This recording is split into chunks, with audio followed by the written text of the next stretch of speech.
Helgard, thank you very much for making the time to talk to us. I understand it's going to be very painful for you to talk about it again, to relive it. Would you mind sharing with the people of South Africa what happened and how did it happen with regards to the death of your brother? Yes. When I saw the 2nd or the 1st of December 2002, we have a meeting at my parents' farm that my brother arranged, and we want to have a braai and just have a nice afternoon with my niece. And my aunt, it was my aunt's birthday that day, and so my mother and father they wasn't home, and we arranged that we come here, me and my brother and my niece and my wife, for a braai. And we went to church that morning. After church we went to our separate homes and changed to casual wear, and I was standing up that morning and there was something around me. It was this funny feeling. I can't describe it. It was not a everyday feeling, but I couldn't place it. I didn't understand where it come from. So I take my 9mm pistol with me, and we drove from our farm to my parents' farm and to meet my brother and my nieces there. And when we arrived there, I was waiting for my brother. I can see him, it's a bit of an uphill towards the house, and I can see him coming down, and I was thinking, yes, there's 2 roads leading to the farm. I must take the other one so that I can see if I can find something, because I've got this weird feeling. I don't know what the feeling is. So I didn't tell my wife, listen, I'm gonna do something else, something's bothering me. So I did that on my own, take the other entrance also, and everything looked fine. And my brother is coming, and he stopped here, and I asked him for the keys to open up the house. And I took my pistol and I loaded it, took it from safe, ready to defend myself and my family. And my niece, she starts laughing and she asked me, what are you doing? What's that? I told her, this is on the farm, this is how we enter a house with a gun. She was laughing.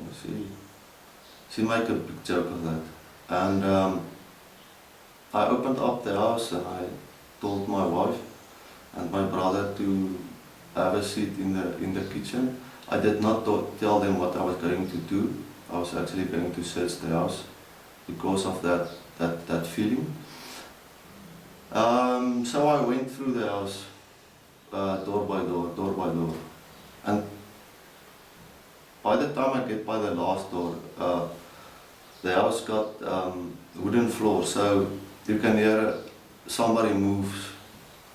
You can hear the steps coming towards you. I mean, the wooden floors, the wooden floors is, I mean, you can hear. So close to, I was basically going to open that door, and that was the last door in that house. And when I was going like that to stop, to open that door, something said to me, no, don't do that. So I stopped and thought, okay, maybe I'm going crazy now. I turned around, make my weapon safe, take the bullet out of the chamber, go to the kitchen, put it on the fridge there, behind the door, so it's safe. And I went outside, starting a fire, putting on the TV on the outside. We have got a place on the outside where we usually sit and braai and watch cricket. And that day South Africa was playing cricket, and everything, the fire was going, the cricket was going, and my wife and my brother, my nieces, they're still in the house. And I went back and said, hey, come outside, finish up. No, we just finish up peeling this and doing that for the sly. And okay. So I wait. It's about, I guess from arrival till that shot was about 40-45 minutes. I went out of the house to the braai, and it was about 30 meters away from the back door. And I heard the shot. I heard the noise. I heard the noise, a loud noise, and I can hear my wife screaming.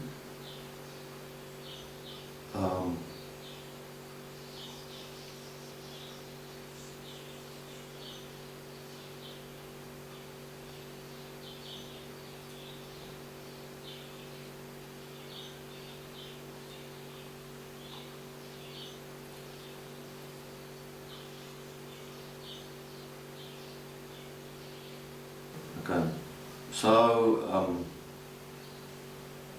I went to the door to try to investigate what's going on, and I want to open the door, and this black man gets out of the door. He was opening it before I could, and there was a step about, yeah, it was a bit high, and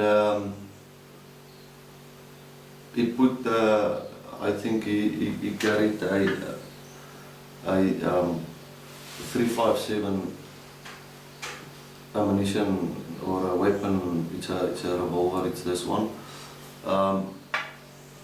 He carried that, and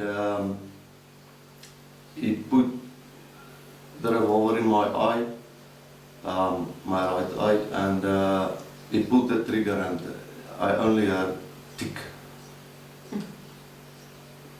And everything freezes from that point. Everything stands still. I ask myself, what the hell is going on?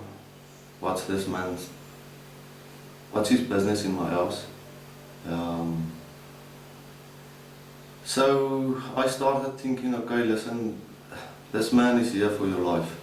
That he's here for your life. And he's here for my wife's life. And he's gonna kill us. At that stage, it's only this one man in the door and me. So I grabbed the pistol with my right hand. The shot went off. He shot off my thumb. I didn't realize that at that moment. To take it out of my face, and I hit the man with my left hand.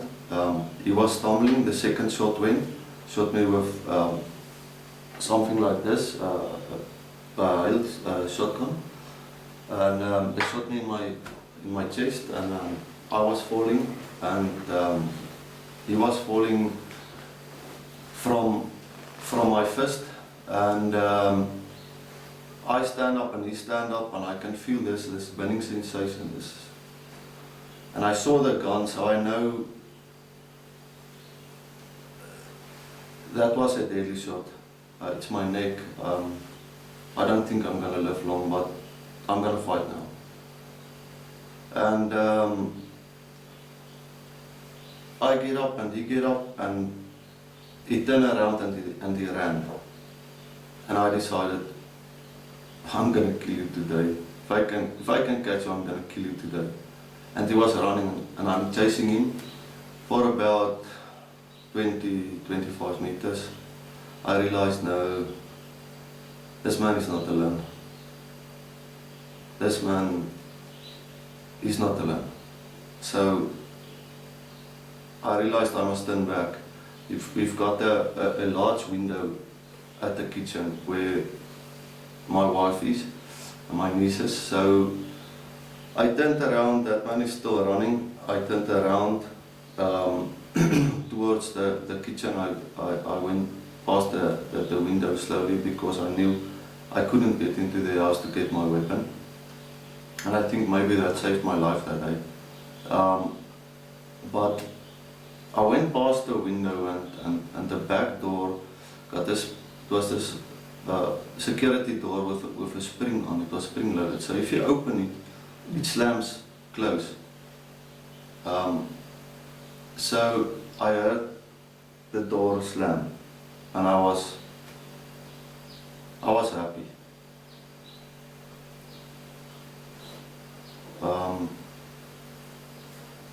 Because I knew they're coming for me now. I ran to get to my bakkie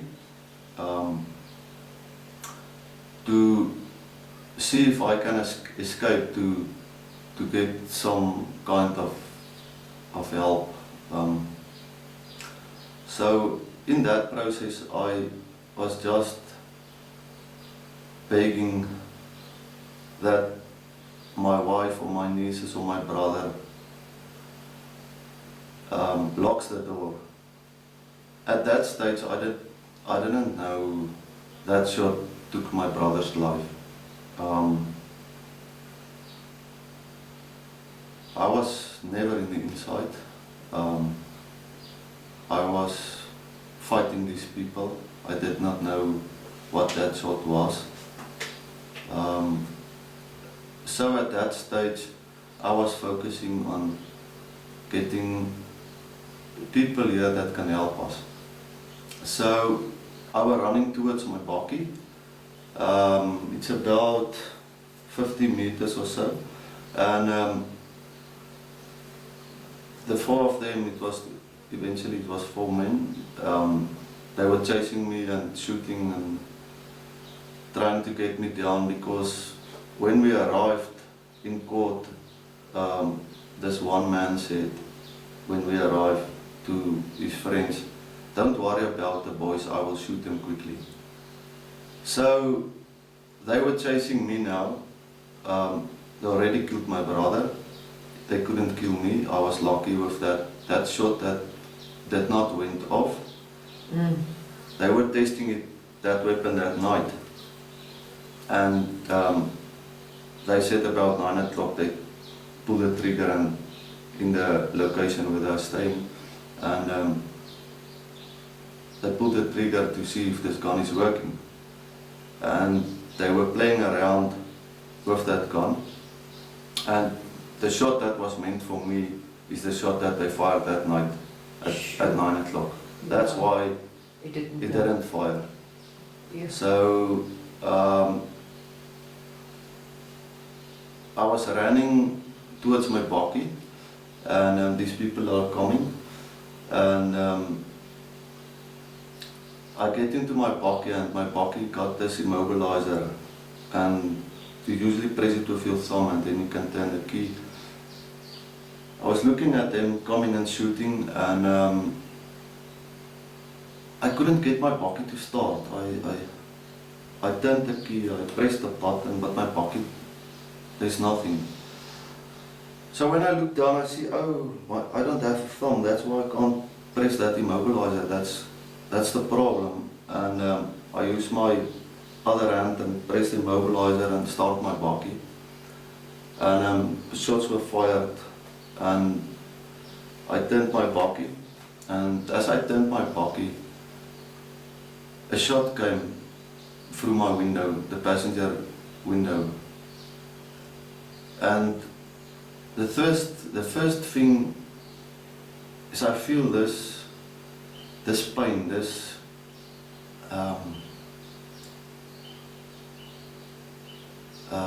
it's like, I can't explain it. It's a pain I can't describe. It was actually the bullet, and when I looked to see what's wrong, what happened on this side, the left side of me. I can see the glass breaking. It makes a bullet hole like this. I can see how every piece of that glass is start to break. Your brain is very fast. The adrenaline is, I can't tell you, I could count every what can I say, a brick, every piece that breaks in that small in pieces, in that small pieces. I could count them. So fast was my brain at that moment. I looked down, I saw, okay, there's a lot of blood. And I tell myself, okay, don't look down, don't look down. I looked up and I saw one man in front of my buggy standing and shooting. I can see him go like that. And I was trying to put my buggy in second gear, obviously with the left hand, and I tried to put it in gear and my arm won't go. I can't understand why my arm, what's wrong? I can't get to the gear lever. And then I realized, okay, everything is off. There's my brain and my arm is not, there's no connection. Again I see a bow of blood, and I left the steering wheel and took the 4 fingers over that I have left, changed it in second, and this man is standing like this and he's shooting. And I thought, I'm not going to die alone, you're going to die with me today. And I turned my buggy facing him and I'm just going, and I thought I ran him over, but I did not. He jumped out of the way, and I went through trees, I went through over poles, fences. At that stage I could see these 3 white lights. I don't know. I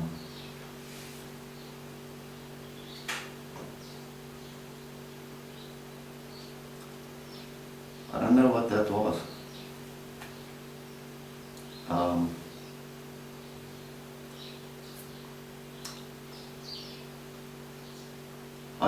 I can't remember anything from that point till about 1 kilometer after I hit those trees and fences.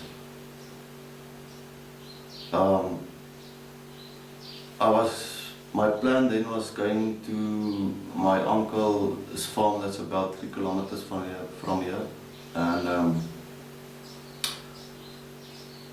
I was doing calculations and I said, yes, if he's not home, I won't get this message to him, because I'm definitely not gonna live. And so I went past that house. I did not stop there, and luckily for me, that's why my parents wasn't home. Like I said earlier, my aunt, it was my aunt's birthday, so they were at the nursery that me and my brother run, and the nursery is next to the doctor, and there's only one doctor in Bultfontein.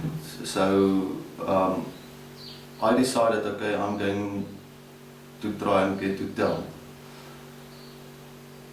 So I drove trying to get to town, about halfway, I've got about 5 kilometers left. I couldn't see anymore. So I pulled off the road. I can hear one set of wheels is going off. I can hear right the second set is going off. I stopped there near the road, and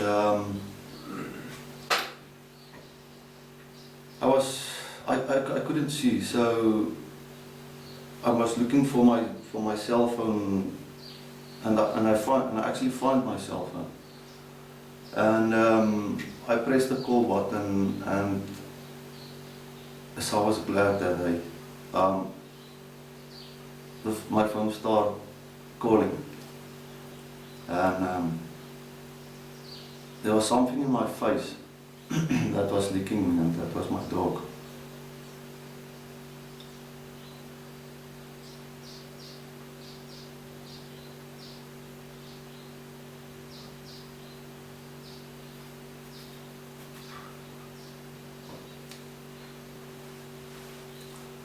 Okay, so the dog was licking and starting to clean the blood off, and I was waiting for somebody to answer. I don't know who I called, so the next moment my phone, somebody answered, and it was my own answering machine at home. Oh. So I couldn't see, and so obviously I can't put the number in. So that was done. Throw the cell phone back into my bakkie. And I just sat there. I can't see, I can't move, me and my dog.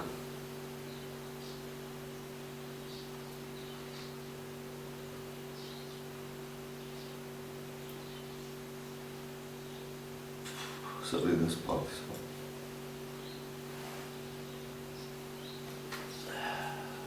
Okay. It was like this dog asked me, don't die, don't die.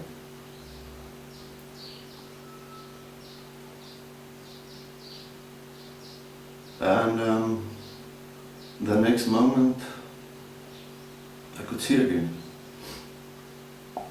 So I could see, okay, listen, here's the road. I told him, Buddha, get him, Buddha.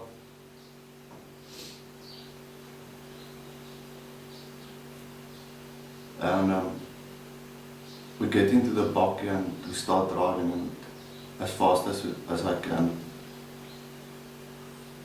And I've made it to the doctors, and could see there was a lot of cars at the nursery next to the doctors. Like I said, I didn't know, my brother arranged these things. I didn't know that my parents wasn't here. They were all there already. So that's one thing that I can tell you is there is purpose in life, and when it's your day, and when it's not your day, it's not your day. My whole family were there. Tell me, how old was your brother when he died? 27. Did he die immediately? Where did they shoot him? In the eye. So they were going to shoot you the same way they had Yes. shot your brother. Exactly the same way. Is that a military type thing? To shoot a person in the eye? No, it's execution thing. Execution. Why would they have targeted the two brothers, meaning you and your brother? That's a big thing many people don't understand till this day. It's 17 years back. They wasn't coming for me and my brother. They're not brave enough. They came for my mother and my father. That's all people. They were actually waiting for them, and they didn't come back, and we came back. Oh, I see. Because Okay. we were living on separate farms. Yes. But my brother arranged the afternoon visit Right. with my nieces, but not there where we lived. He want to be here. He want to die here. He knows he's gonna die today. He want us here. Now your niece, how is she managing today? Yeah, that's a sad thing. there were two nieces. One of them has passed away, and the other one is, I think, doing very well under circumstances. And your wife, I've met your wife, very strong, lovely woman. She doesn't want to talk about it. Yes, We've talked privately, yes, and she said she's not ready. That's a long time ago, and she's Yeah. still not ready. yes. And I can see the pain in her eyes. I can see that she doesn't even want to talk about it in the farm. How do you think Tanya's doing?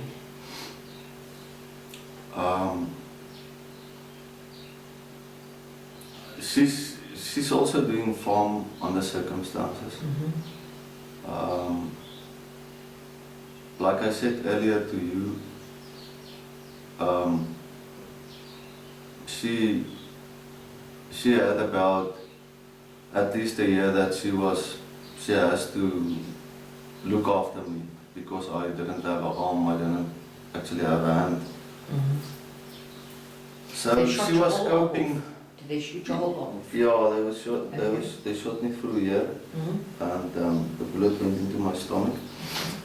And one of those pipes was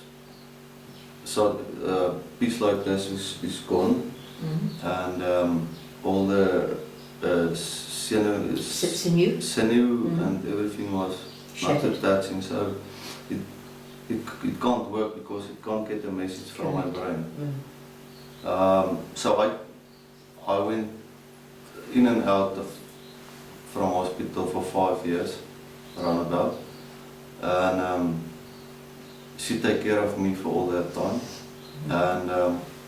and today it's still hard for her. I can see that. Yeah. She was trying to save my brother. She was laying in that blood. She took some of the kitchen towels and pressed it in the back of his head to keep him alive. And so yeah, I think my personal opinion is they've got the worst of it, my wife. To be short, it's not. I was not having to wait for her to wake up in hospital. I was laying there. So luckily I having to deal with that Scene of the crime. scene, how your husband is looking. I mean, it's blood, and it was blood. There was nothing else but blood. So she had to face that. She had to face my brother died in her arms. So yeah, I think that is a much harder way than what I have. I would tend to agree with you. And these people that killed your brother, where are they today? What happened to them? One of them, two of them actually. One of them, he said that he will work with the police. They were all friends and brothers. Or not brothers, a family. Yes. So they decided, and that they said in court, and it's in the papers also, they said that they need one of them to not get sentenced.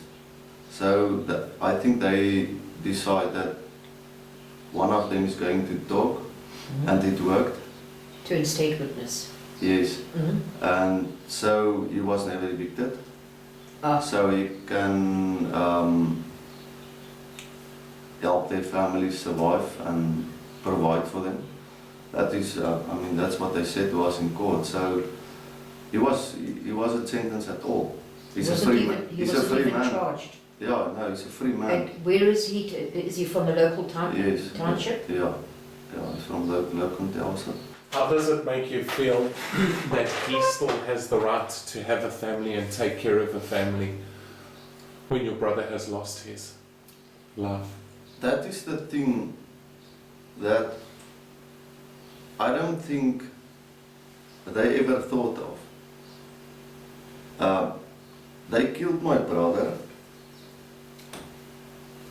They ruined my life, my wife's life, my father's life, my mother's life, my niece's lives. We were 25. Donna was still 21. We were babies. We were supposed to have a fun time. I mean, I was exactly a year married. Everything was taken away on that moment, of that shot. And the only thing they left with was my father's ID book. That is the only thing they left with. What a silly thing to steal. Yes. They did not take anything except for that ID book. So, to answer your question, it's not fair. If that man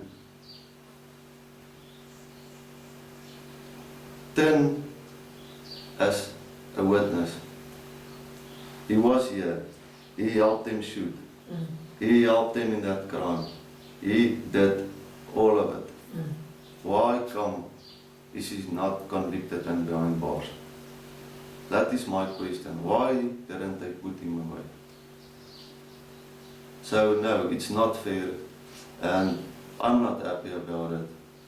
And I think we must leave that point on that note. And the other three, where are they?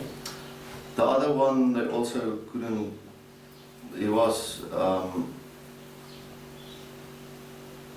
They think at that stage he was the commissioner of the police station. He was the head of the police station. It's in one of these papers, and but they couldn't get enough evidence against him to prove him guilty. So he wasn't even in the court. The other two, they were sentenced, I think, 3 life sentences. And this paper, about 3 years back, in December,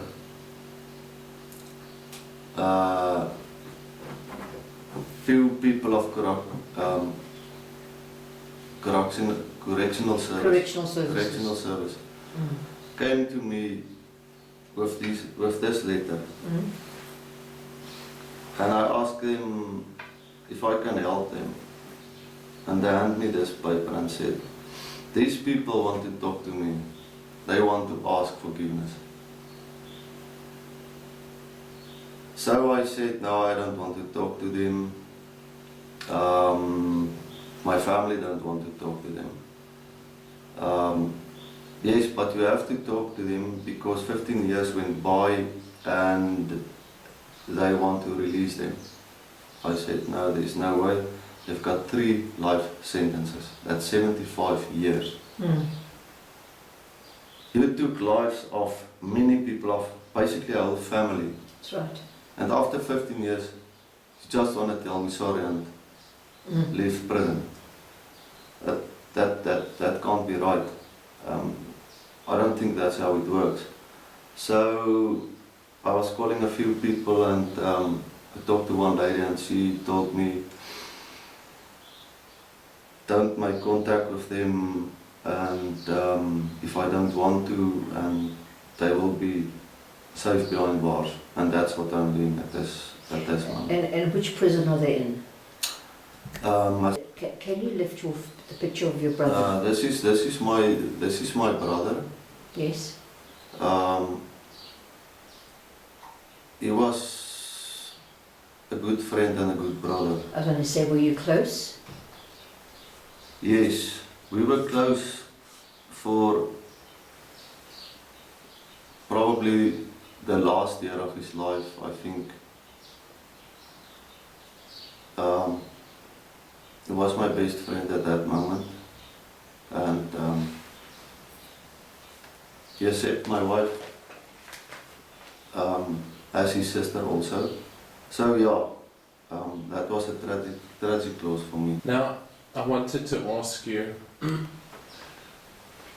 over the weekend you and I got to talking as well, and it's nice when guys get to talk, just say Afrikaans. Yeah. And the one thing that really hit home for me is, and you did bring it up a bit here, but I'd like to elaborate, or if you could elaborate on it, is how quickly you grew up overnight. That it's almost an immediate... Everybody can take a moment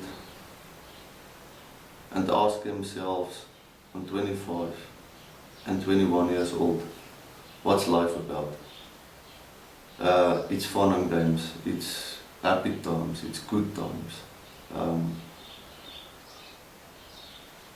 It was the end of our happy times. 17 years went by. I don't have that freedom of sitting outside, relaxing, leave my house to go to church.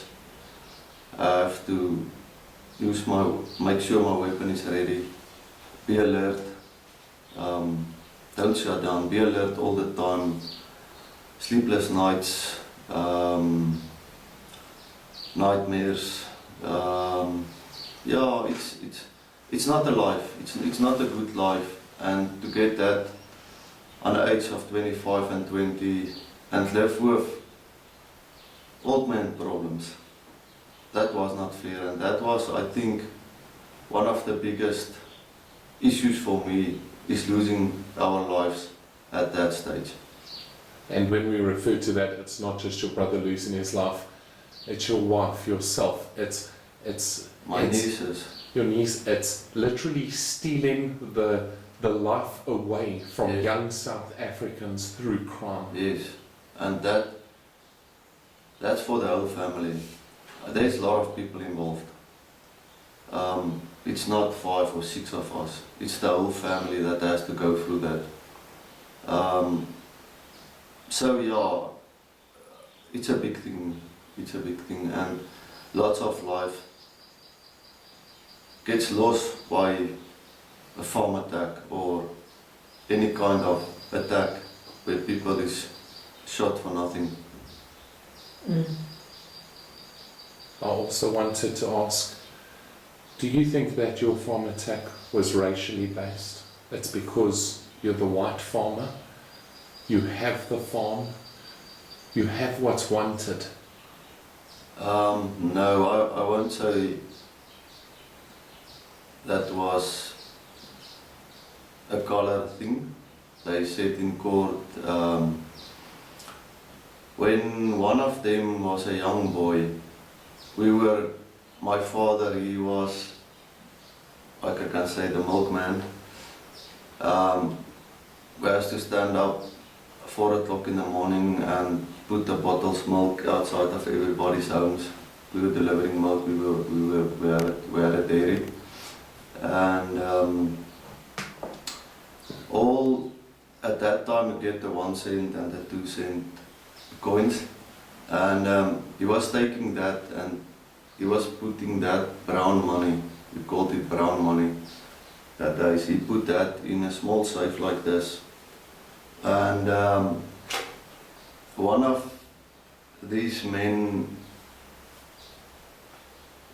said in court that was what they were looking for was that safe, and they want to feel how it feels to be rich. No. They just perceive that you guys are rich and that you're multi-millionaires.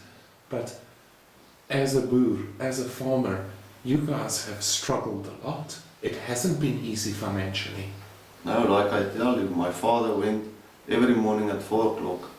I was about 5, 6 years old.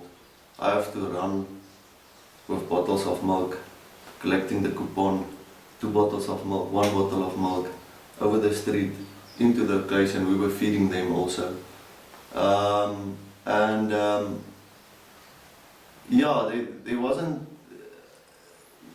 wasn't money to be spent. I mean, we were working for the bread on our table. So yeah, no, we're not rich people, and there wasn't loads of cash laying around, and yeah, it was just an assumption from them. This is safe and it's full of money, and they want to feel how it feels to be rich. And the irony of it is that your father's pennies that he saved, and your brother died because of those pennies. Yes, And that's the way I'm looking at it. yes, that Who is would have correct. thought that that very item was one day your brother was going to lose his life over? Yeah. Does your dad feel guilty? No, I don't think my dad feels guilty. I mean, Good. I hope he doesn't feel guilty. I mean, these people came here for money, and every farmer, I think, has a safe. So why pick us? I don't know. So that question I can't answer for anybody. And the other thing that's really bothering me, if you go through the papers, you will find that one of them was multiple times behind bars. Why release him? After the second time he went in for criminal, why release him then? Now, after murder, after getting 75 years, 15 years later you want me to sign a paper and say, go out, go search for another farm, go and destroy another family. I'm sorry, I'm not gonna do that. Have you ever thought of revenge on the one who turned state witness? I can't lie now, so yes, if things worked out like I think they planned to kill me and my brother, they would have raped my wife and my 2 nieces, and I think they would have killed them and still wait for my parents to arrive. Yes. To get those safe, and they will also be killed. That is what I think what the plan was, and with the escape they don't have a plan B. So once you jumped into the bakkie and you went off, and it's a silly question, did they just disappear? Did they get a fright? No, they went back to that back door, that Yes. kitchen door, and they were trying to get back inside, and one of my nieces, I think, got up and locked the door and trying to get somebody on the phone to tell Yes. them, come help us. And so they went back. Still went back to They still went back, yes. and they still tried to find their way in the house. Sure, that must have been frightening for them. And yes, and then they will start talking outside, and after that it went silent, and like I said, my family was at the nursery, and at first when I arrived at the nursery, I haven't got there.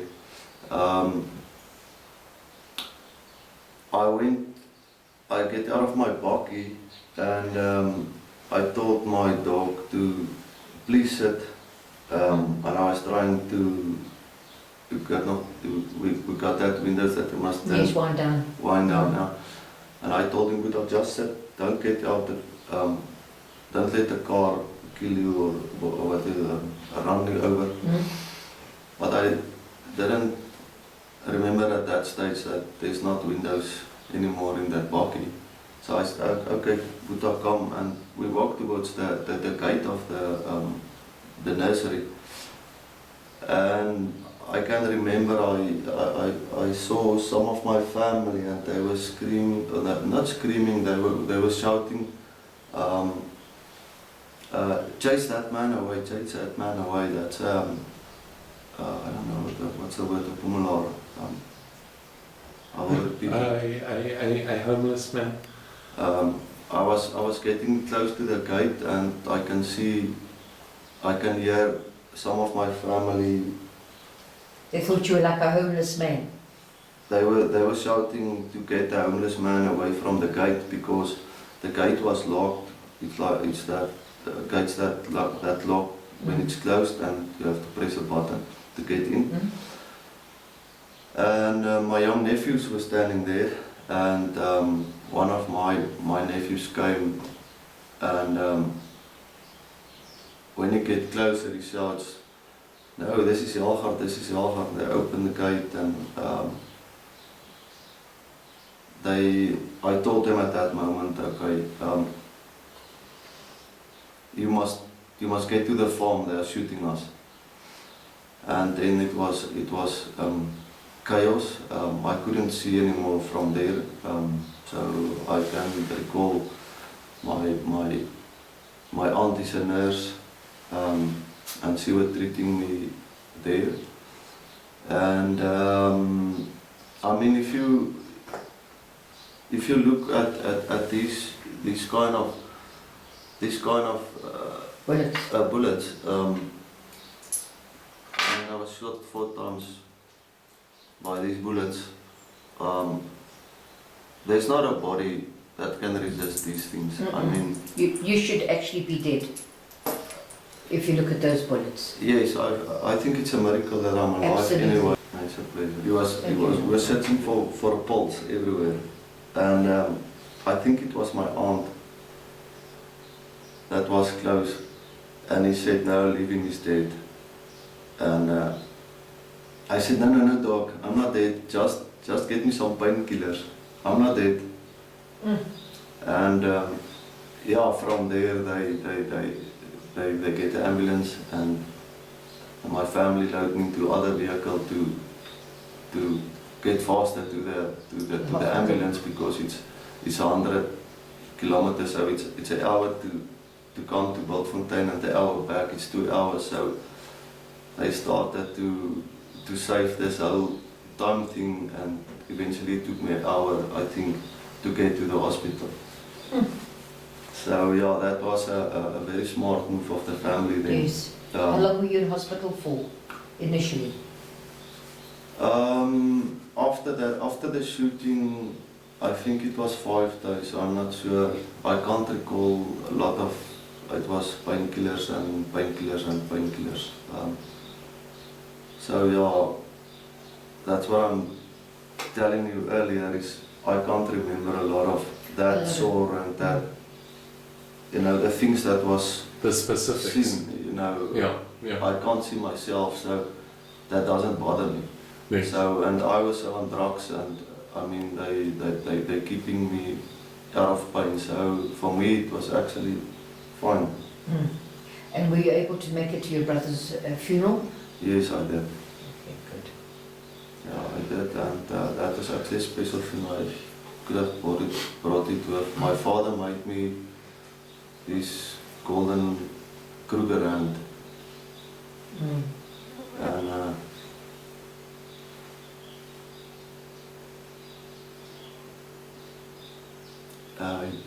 he gave it to me in front of the church, next to my brother's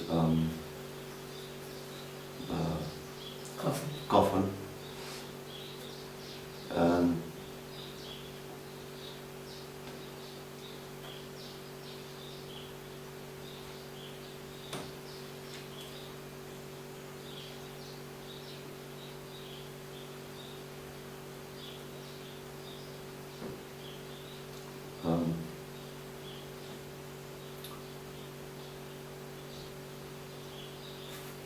on the back, they did an engraving.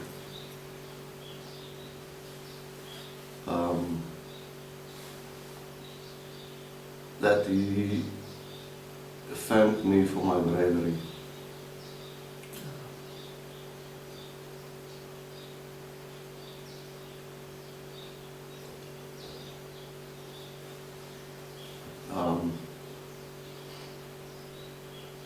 For saving my wife and my nieces, and I think probably their lives. Your whole family would have been wiped out. Yes.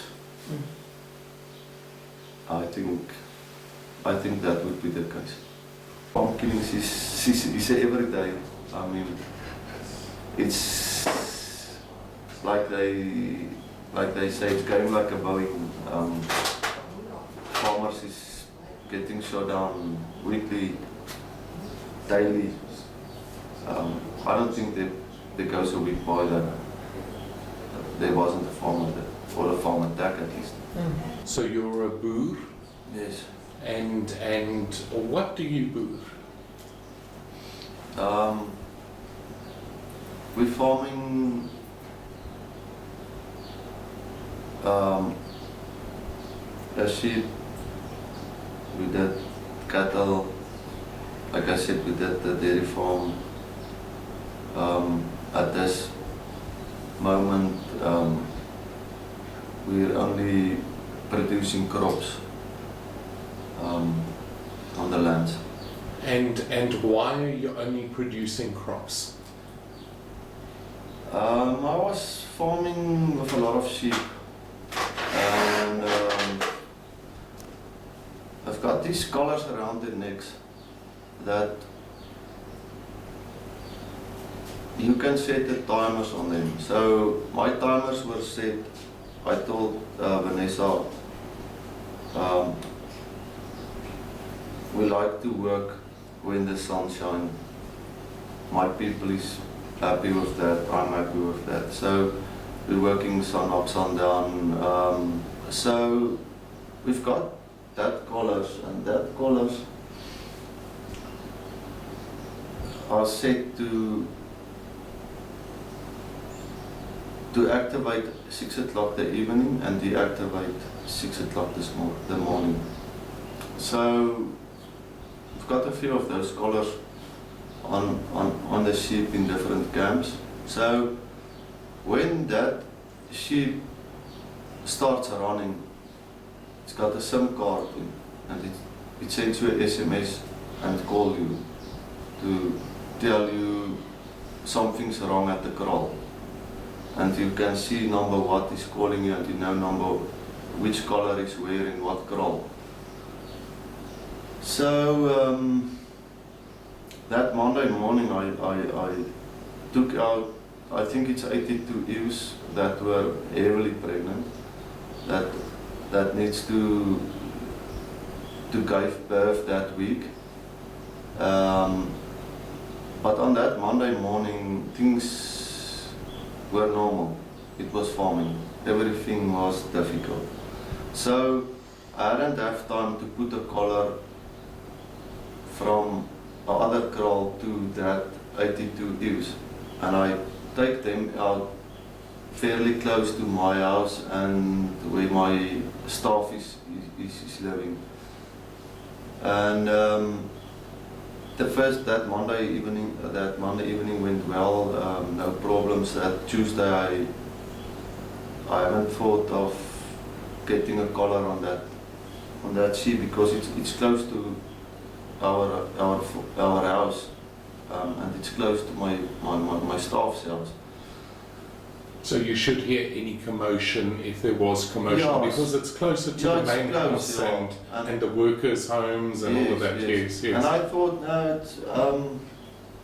I don't think I have to break my neck now to get the collar there. We will do that next Monday when they came to kraal. And that Tuesday morning, I went to that sheep to go and see if everything is fine, if the ewes births is normal. There's not a ewe that's struggling to give birth and counting the lambs and normal farming interest on what's going on. Yes. And far down in the corner I can see there is something that I don't know. And I took my bakkie and went down to that corner. It was a fence with a road on the other side. That's not my road, and it was my fencing in the inside where my ewes were. And they came here because it's fencing wire that I use. So they must have get it from here.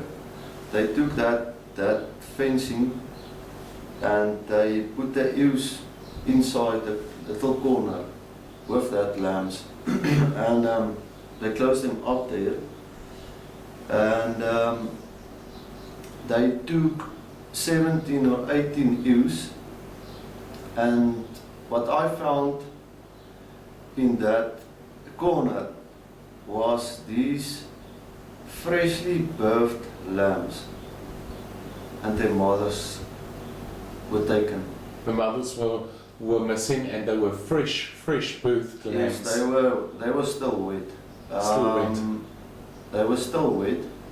I think there was 24, 23 of them. But the people that did it, they didn't have a heart at all. I mean, hungry is one thing, but doing that to any living being, to any mother, to any female whatsoever, I don't think you have a heart. I'm sorry to tell you, I think you're an animal. And you said it looked like some of them were actually force birthed, so they could transport the ewes. From that shock, running to get them in that corner, I think some of them, just pushes the lambs out. I mean, I can't understand. I don't know how long they were in there before they were taken. Maybe from that stress, they were starting to lamb. So what I get that morning was 23 wet, small little lambs without mothers. And that was the end of my sheep career. Because you said that your wife had to hand rear all of those lambs, and she successfully did hand rear all of those lambs. Not all of them, I think a few died, because they didn't get that mother's milk at that fat in that first 6 hours. That's crucial. She has a mix to get the milk close to that, and I think she lost a few, but most of them were raised, and they were fine. Yes, yes. And as you said, no normal human will just leave that brand new little baby. It hasn't even suckled on its mother's teat yet, and they have it in a vehicle and they're stealing it, and they leave that little baby lamb in the field. Yes. In the middle of the night. Yes. And the big thing is, let's be honest here, those people wasn't hungry. You won't take 18 ewes, pregnant ewes, to eat. You would have take one. Yes. So that's the main issue, is you are a heartless man to do such a thing. Yes. Yeah. It's purely financial. There's no other reason for it. It's not hunger. Yeah. They took that and they resell them somewhere. And let's just be honest, if I was hungry and I came to you and I let you know what my circumstance was. I would give you 3 lambs if you want. Because you knew what situation I would have been in, I would have explained it to you as a normal person would normally do. Any farmer will help hungry man. That I can tell you. We produce for the whole country. Yes. So, doesn't matter the color of your skin. If you're hungry and you came to me and you or to another farmer, I can guarantee you today, you won't leave there empty-handed. I can guarantee you that. And as any good South African should do, I probably think that I would have worked on that farm to have gotten that food. It's only right. But not a lot of South Africa thinks that way. They expect everything for free and they take as much as they can to attain some monetary value out of it. And I think that's where one of the biggest problems are. Yeah. And the big thing is that I also want to call out is I don't think all of that theft is only black. You mean black people Black specifically? people, yeah. Yes, yes, yes. I think at this stage I won't be surprised to know that there is more people struggling than black people. So that crime, I can't say is a black man. Yes. It could I be a can't white say it's a person, white man, it could be an but Indian It person. We doesn't just don't know. matter anyway in that case because you are Yes. heartless. You are Absolutely. heartless. It doesn't matter what your colour Like I is. said, doesn't matter what your color is. Yes. If you came to a farmer today, go to a farmer today, I will guarantee you won't leave there empty-handed if you're hungry. Yes. Yes. And because of that, you stopped doing your Yeah, after. lamb farmer. Yeah, Was it broken I was your still heart? feeding lambs and stuff like that, but breeding them after that, I think that's a face that I will see on my dying bed. That you can't understand how can people do such a thing. There's 20 plus baby little lambs in the field without their mothers, haven't even been able to suckle yet. That is horrific. I mean that That's lambs yeah. were for 3, 4, 5 hours old. I mean, Shame. Now we've taken a walk around your farm and I mean the animals are just beautiful. I really take my hat off to you. It is such a peaceful, wonderful place, and to It find is. this horrific crime come onto these, you can almost say that the lands are somewhat sacred in a way because they're so That's right. special. They bring so much peace. yeah. And to look at this vile crime and just come in. So you're currently in the soil, you have sunflowers. Yes. With the droughts coming the last 4 years, we're at this stage we're in a disaster declared area. The rain is late. The only thing that was left to plant was sunflower because you can plant it. It doesn't grow that long. So that's the last thing that you can plant in a summer season. Okay. So the rain came late, and yeah, the only thing left to plant at that stage was sunflowers. So yeah, we were planting a lot of sunflowers. So you guys are now declared a disaster zone. Yes. Does the South African government make that declaration? Now the South African government make that declaration, Okay. but we ask them to do it. Yes, yes, because I mean, a drought is devastating to any farmer either way. Now tell me, what support have you received from the South African government in this disaster area? None. But- None so ever. But surely they must have some type of supportive capacity. I mean, if we look at earthquake zones, if we look at tsunami zones, there's always disaster relief. I mean, it's there for a reason, to recover a group of people out of that disaster area. Yes. And you guys haven't received any such support at all from the South African government? None. Nothing. Okay, so then from the local municipality and more from a local level? Nothing.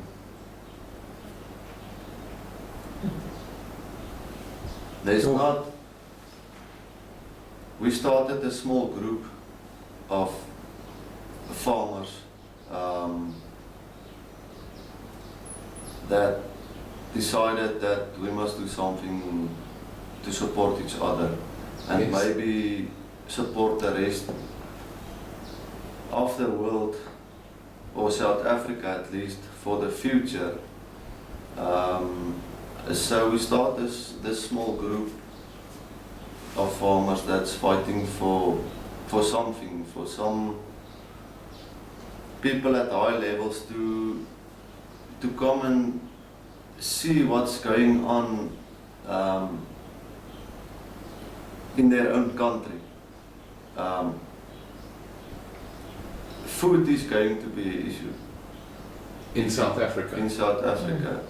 On this rate, how things is going now, farmers are struggling in this area.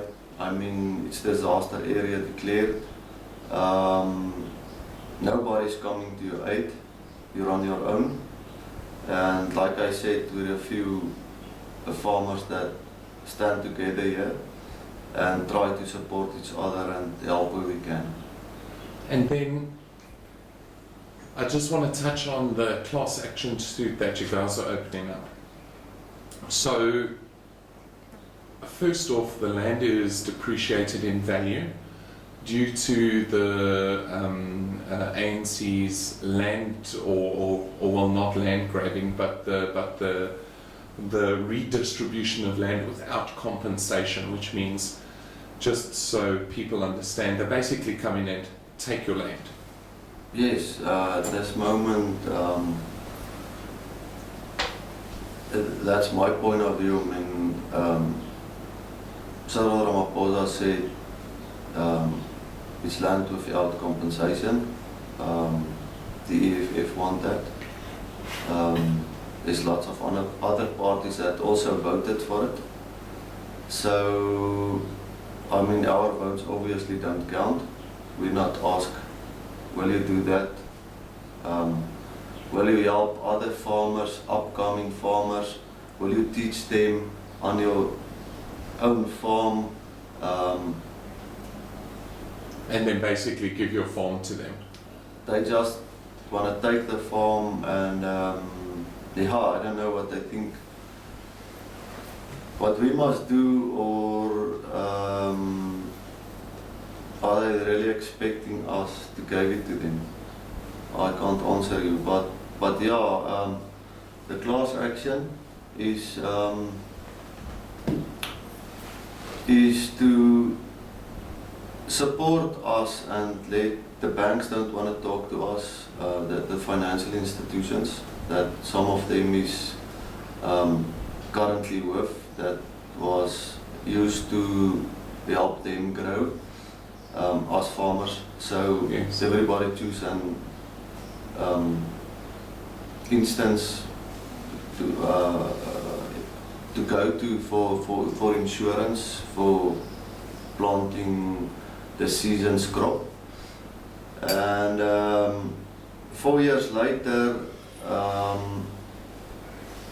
we're not able to pay back the money because we don't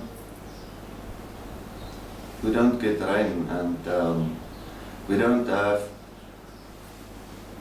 that significant amounts of grain that we harvest. So at this stage it is practically not possible to repay the banks with rent on the rent. So that's where we come in and ask, we want to talk with the banks and the other instances and ask them, come and sit with us and talk about it and see if there's other ways that we can do it. Have a roundtable Repay discussion them. with us. Yes, we took the money from them and they would gladly give it to us. Yes. If just midway we can just do a quick recap. Our farmers are being murdered. Yes. Okay. This area specifically has been declared a disaster zone with zero support. Yes. And that is the second time in 4 years. The second time in 4 years. Yes. So the crops have failed and it's cost our farmers billions. Yes. Now we have the land redistribution without compensation, so they want to also remove land. Yes. They likewise then are just, on this whole recap, they're stealing livestock as well. Yes. And at the end of all of it, because of the land grab, the lands have been depreciated to such a point where you're unable to sell them Yes. or honor the debt on them. Yes. So what the banks are trying to do is they're trying to force you, or they're either trying to force you to sell to pay set debts, which obviously is not viable at this point in time Yes. because it is a disaster area. Yes. And then coupled on top of that, I know that a few of the farmers have actually received notice Yes. that their farms will be auctioned off Yes. at a lower selling price, which means that any of the larger farming organizations can come in and buy the farm at a fraction of the price of what it actually is worth Yes. due to everything that has led up until this point. Yeah, you are very, very correct. At this stage, we were trying to sell a farm, and a lot of my colleagues is trying to sell farms to repay the bank, but currently with everything you said now, who wants farm? Who wants a farm? I don't want to buy a farm. If I was looking to farm, I will not buy a farm at this stage. And if you are looking at your neighbors, I mean obviously they're also struggling. We have the same climate. We have the same drought, so maybe a few can buy a piece of land next to them, but for the others, I don't know who's going to buy that land, and that is the biggest problem. Nobody is unwilling to sell their land to settle with an instance, but if there's no buyer, what can you do? Then nothing you There's no buyer, there's no price. I mean, you can go and ask anybody with a farm, what's the value at this stage? And what was the value 4 years back? And he will tell you what it was 4 years back. It was around 45,000. Some people paid 90,000 a hectare. And today, I don't think anyone's going to answer you a correct answer on what is the value of that farm per hectare. I don't know if there is somebody that can do that today. Now, let's say your community and your group do lose their farms and it is purchased out by larger farming corporations, as we call them, super farmers, that have 100 times off of what a normal South African farmer would. They automate their systems, which means our South African citizens in the farming field lose their jobs. Yes, for sure. I mean, that, let's say that farmer that I don't want to say mega farmer. I want to say farmer that bought this farm from me. The first thing is my people has to go with me. I mean, they don't have jobs. We don't have jobs. My neighbor doesn't have a neighbor anymore because that farmer that will buy this will most probably not be a neighbor, because everybody is struck by the drought. So what will happen is this place will get empty. I don't think the town will survive it. I don't think the schools will survive it. I don't think the people left that still can feed themselves will survive it in the end, if things going like it's going at this rate. Because I mean, the town, let's use an example. The town school has a certain amount of children it needs to cater for to be viable. Yes. The town church, the town supermarket, and so forth, so on. They all need a certain amount of people to survive. So at the end of the day, it's not only the farmer that's losing the farm. Even all of the small towns' shops, their churches, their schools, right down the line, it has quite an extensive knock-on effect. Yeah. No, most of them will shut down. I mean, capital in this area, there's not such thing at this moment. Because of the droughts. Yes, we don't buy an unnecessary item anymore. You buy strictly what you need, and that's it.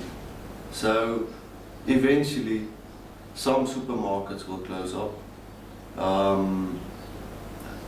If you have to leave your town, you're going to take your kids with, so eventually the schools going to close. will close down. Some churches will close down. I mean, there will be only a few people farming this area, or none maybe. None maybe, because maybe they'll also get murdered. And that is Just the that bad all thing. bought out by Correct. one of the mega farmers Yeah. That's right. that That- buy thousands of farms and just get rid of the staff and mechanize the entire system. Yes, They could do that. that's possible. That is I already think it's too existing. late for that, don't you? What? To have these mega farmers buy tracts of huge land and just then put it into an industrial type farming where they have machines using it, like in America. Yeah. They do Yes. That it. exists, Artificial yeah. intelligent machine type. Yes. Yes, Yes, you can do that. maybe. And that is the other thing. I mean, everybody loses anyway his job. If he works for me, if I work for myself, everybody loses. And interesting thing that Vanessa was pointing out is in this area, if most of these farmers are forced to sell or are forced to hand over their farms, doesn't matter which one came first, those that are left is going to have a hard time, because at this time people can steal this week from me, the next week from my neighbor, the next week from the other neighbor. What's going to happen when there is only 2 or 3 of them left? That impact on them financially, I mean, that's going to ruin him anyway. I mean, a thing like livestock, I don't know how he's going to protect him. I mean, there's nobody to help him. He hasn't, his neighbor is 30, 40 kilometers away, for instance. I mean, Yes. who's going to help him? So there needs to be a big mindset for that buyer or buyers to see how they are going to protect this whole area, and there are only 3 or 4 or 5 people left. It's So I don't see that. It's a scary thought. That's a scary thought. I Yes. mean, like I said, we still care about each other, and we have sectors, security sectors, and we can go and protect the people in need at a certain stage in time. But if there are only 4 of them left, who's going to protect you? How long is it going to take to get there and protect him? I mean, there's no surveillance. I mean, at this stage, there's a lot of bakkies going to a farm, passing this farm. Okay, I can see there's somebody that's not, look, there's something's not right there. I can stop. Are you okay? Everything's fine. What's going to happen when 4 or 5 of them are left? Scary prospect. I agree with you, Vanessa. And there will be no shops for them. No, But maybe that's what the government are aiming for. I don't think it's necessarily. I wanted to ask. Now, clearly, we can see there's a dip, and I mean, this is going to affect South Africa as a whole. Oh yes. Oh yes. Just the food shortages that our farmers are currently going through. I remember all of the farmers sitting with us over this past 2 days. And I mean, the silos do not have a lot of food left in them, I've been told. No. Dwayne, the feeling that the farmers had, there wasn't happiness. No, There that's is a such- scarce thing. It's Yes. become morbid. Do you know, I went to bed last night, and I need to say this to you. No. I could not sleep. I was so worried about all the stories I'd heard. Yes, I'd heard something else personal, but I battled to fall asleep. I kept it, and I had to go and pray. I walked in here to pray. Because the stories that you guys have been sharing with me and Dwayne and Stefan, it's a very scary what we're going through. And the city people don't understand this. No, they don't. In fact, this is going to be the first time ever that they're going to get to know what's really going on. Because nobody's covered the story. Well, I would love them to come to this farm. I mean, this looks amazing, and your wife and yourself built it all with your own hands. Yeah. You didn't rely on somebody else to build it. No. Boer maak 'n plan. A boer maak 'n plan. Yeah, those were the doors of there was those big wooden doors. That's Yes. we took them. That was things that was here. We reuse it. There was things that we couldn't do, so like electrics and that stuff. But Yes. yeah, but most of it, me and my people did in Tanya. So yeah, we work for this, and It doesn't come free. You're not multi-millionaires, No, and this is no, what no. they just don't understand. yeah. No. In closing, why do you think over the past 4 years this decline has happened? What specifically do you think has been the biggest issue? I think most of the farmers here, biggest issue is land without compensation. Okay. I think that is, nobody wants more land. Listen, I'm gonna try to protect my own. I'm not gonna buy more. I don't know if it's gonna be taken away tomorrow. Yes. So the big thing, I think the biggest thing is maybe you can lose your farm. I think that is, for me, I think that is the biggest thing. And for somebody that's not a farmer, that always had this mind of one day I will be a farmer.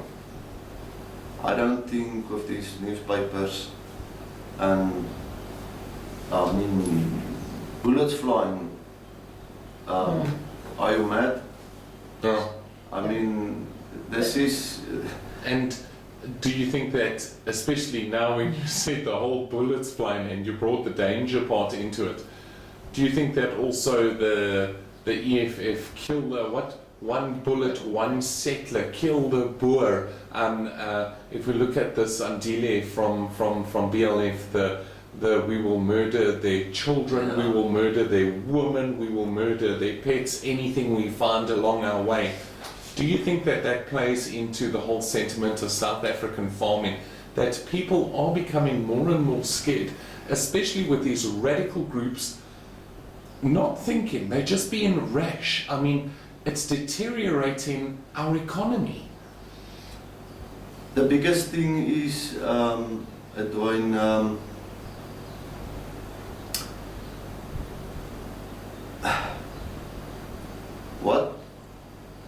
the first thing is they have to remove us farmers, and that's not going to be an easy job. Yes. Let me tell you that. Prices might be down. Financially, we might be broken.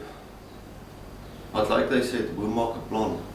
Definitely. And I think we will make this plan.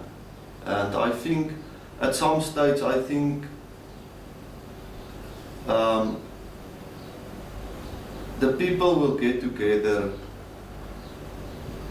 and sit around the table and discuss the financial issue of a farmer.